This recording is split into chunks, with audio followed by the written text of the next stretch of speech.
Hey, Michael with Jellyfish Lighting. So we've got two houses going on today.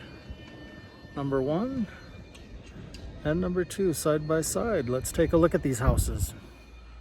Okay, so house number one, we have three lines. One goes to the front, one goes to the back, and one goes to the recessed lines. So you've got port 3 here. And then you've got, that one's port 1, and this other one's port 2, okay? Those lines run up into the attic space. I should also point out, one of the lines is running off the power supply because of the combined length. So the attic access from the controllers in the garage was in the house, but we pulled both lines to this front corner of the house. One line going left, one line going right, and then the other line goes to these two peaks on the front. So looking at these two recessed peaks, one starting on the bottom right here, up and over, and then jumping up to the higher one, and coming down and diving and ending on this far corner. The main roof line across the bottom of the front goes across the third car garage, the main garage, over the peak over the front door, and across the left side of the house, and then down the left side of the house. Standard corner. Both lines start on this corner. And this is a kind of a combined peak and miter. I usually put a screw in the corner to make sure that those two pieces of track stay together. Coming around the back of the house, patio area. We love Utah football.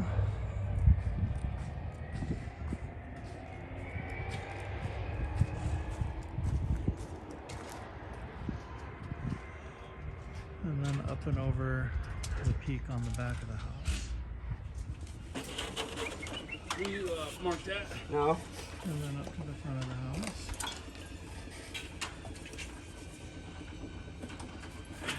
Bring it this way. And installing the last corner and last stretch of track. So you just need a piece that big. And that end's gonna go this way, of course.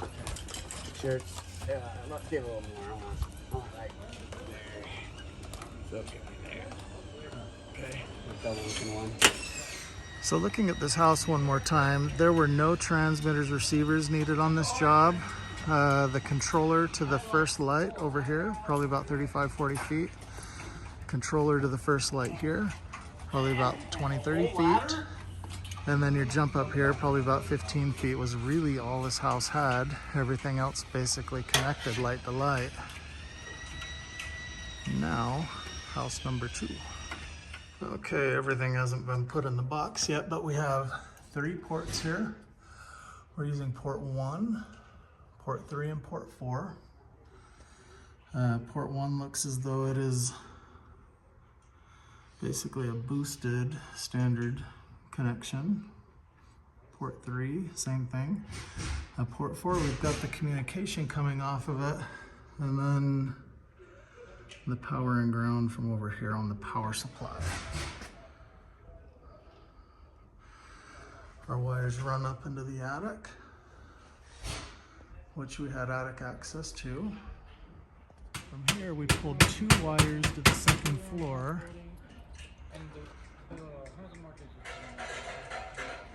To that front left corner. And are installing across the front.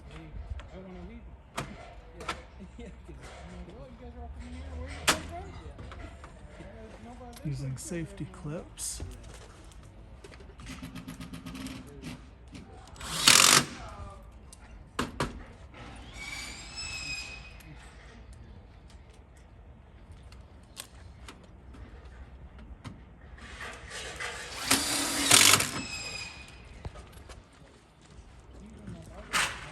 And then up over the back of the second floor. going the opposite direction. And then the bottom floor, we came out the back of the garage. We're gonna run across this first floor over here. So we're coming out on the first floor here on the back side of the garage. We're going up and over the peak. I'm gonna get a look at the. So on our space here, Yeah. on usually, but we've noticed that like if you do that, it lands like right there on that edge. So I'd literally just line mine up. It's a little cheat, you know, line it up and it'll give you exactly your 4 3/8. So a lot of people, they do that instead of having to do the 3, make your double marks. And then when you come to the peak, you want to figure out what the pitch on the roof is. So you'll cut, you know, your 4 3/8, and then after that, that's when I'll take it up there. I cheat sometimes, and I'll just eyeball the pitch of the roof down. Yeah. But you can take your speed square and figure out the pitch too if you want. I just eyeball it, and then it'll give me the line that I want. That'll cover and make it look nice and neat, just same like on the corners. Yeah. You know, so that's the trick on that. I usually just eyeball it, just easier, quicker, and just get up there, put it up there, mark my line, and go.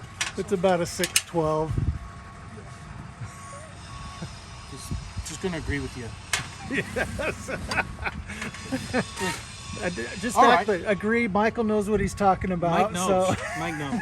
612. Yeah, I need to learn how to use mine better. So I can show you. You don't need to do it now. Well, I can show you real quick. So like for angles, right? So say you didn't want it to just be a regular 45. You have your pivot. This stays right wherever, you know. And so say it is, you know, your pitch is a 6. Yeah. 6/8, like you said. This is your commons. Ooh, that's good. It's your commons. So you want to line it up when you're trying to do your pitch. Line it up there. There's your 6, and you want to line it up. Same with where your pivot is. So the 6, there's the 8. You know, and then you just draw that line, and that's how it falls. Yep, and then you'll. So if I wanted it to be at a 6, I'd mark it at 6, bring that up to there, right where my line starts, and then I'll give me that angle, you know. Yep. So that's how you use the commons. The degrees, I'm still learning. Austin showed me that yesterday. Yeah, I saw. The degrees is different.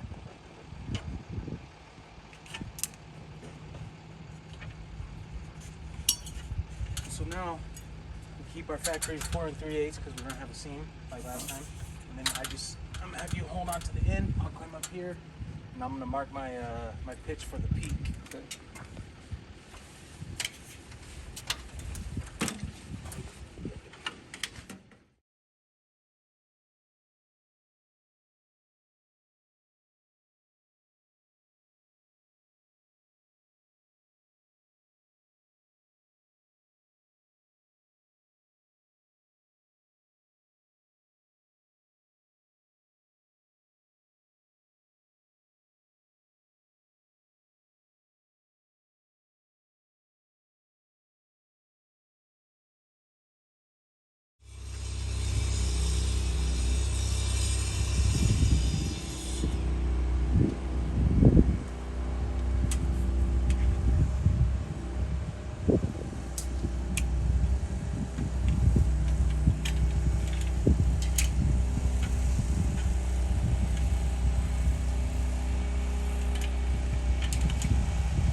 Picture of you, me, on the ladder to my wife.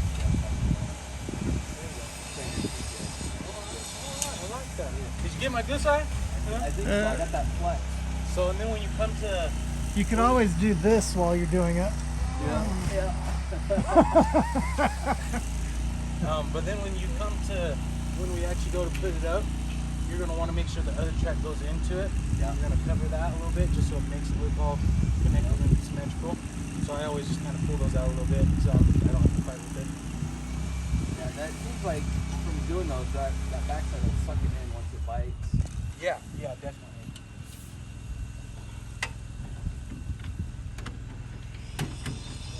that in.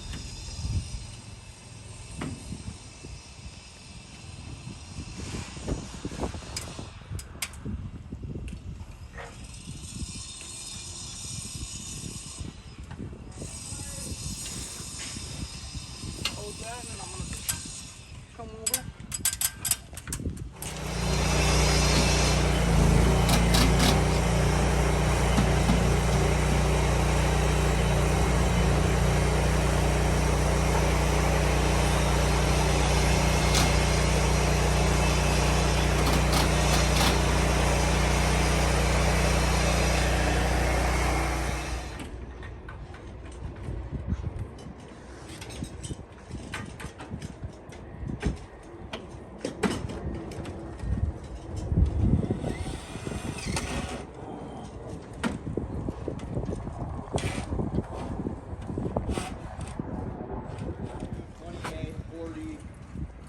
I'll get the 40 for it.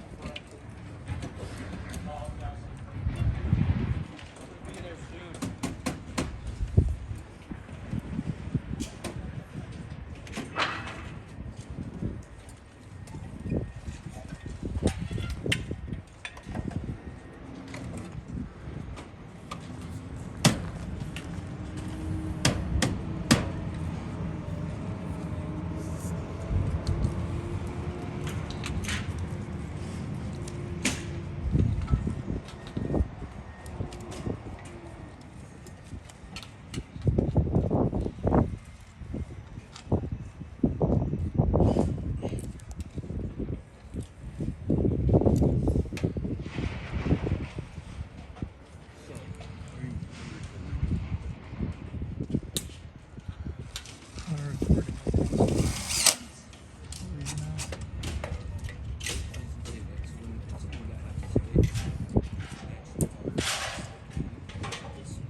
Yeah, stucco colors are oftentimes going to be different than your regular, your aluminum gutter coil colors. So what you're going to do is you're either going to find the closest match that you can, or you're going to find the one that the customer is happy to pick it. But if you can add that blank piece of track to cover those wires, you're going to have a much cleaner, professional look finish to it.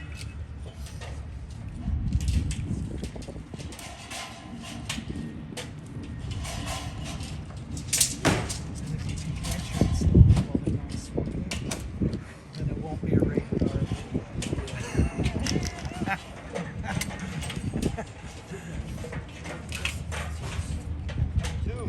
Yeah, so he's cutting it at an angle up at the top so that it's flush at the top. And it looks like he even notched it to go around that J channel at the top a little bit. But at the bottom, you can actually see there's just a tiny bit of wire exposed. It's kind of right under that roof line there. Not talking about that black wire, bro. The black wire? Yeah, I was talking to J Dub. But then he's going to try to... No, it just sounded like you were responding when I was talking. He's got to actually try to put that screw in so that it doesn't hit the wire. So he's going to need to sink it in a little bit first and then pull his track out and make sure that it's not going to hit a wire.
Well, there we go. A couple of new installs, Eagle Mountain, Utah, and they're going to look fabulous when they're done.